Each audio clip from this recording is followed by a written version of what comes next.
Deux artistes pluridisciplinaires, Achille Adonon et Betty Nin, mettent en avant la tradition africaine à travers l'exposition dénommée Amafi Famé, qui signifie dans les herbes fraîches. En résidence de création à l'espace Le Centre de l'Obozumpa au Bénin, Achille Adonon et Betty Nin ont visité des forêts sacrées à Porte-Novo, à Bomé et à Ouida. Occasion pour ces deux artistes de percevoir la manière dont le sacré est ancré dans la pensée des autochtones et comment il contribue à la préservation de la nature.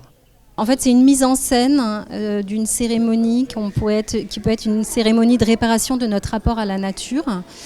Ce qui m'a beaucoup intéressée au Bénin, c'est la culture animiste qui a disparu en fait en Occident.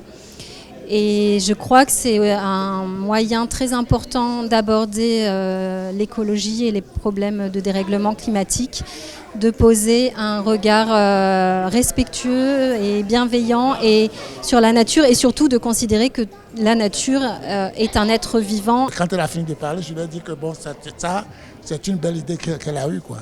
C'est ce que les Africains doivent chercher dans leur origine. Ils poussent les Africains à aller vers leur origine.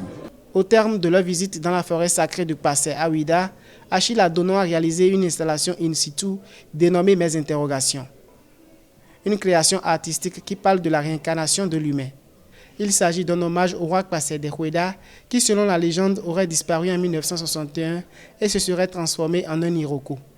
Mes interrogations, c'est l'existence humaine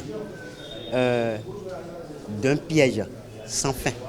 C'est une belle expérience de travailler ensemble. A noter que Achille Adonon a été lauréat du prix meilleur sculpteur de l'édition 2022 de la Biennale de Dakar au Sénégal. Il explore plusieurs médiums, notamment le dessin, la peinture et la sculpture. En dehors de la performance et des installations, Betty Nin, artiste pluridisciplinaire, est aussi poétesse et exerce le métier de commissaire d'exposition.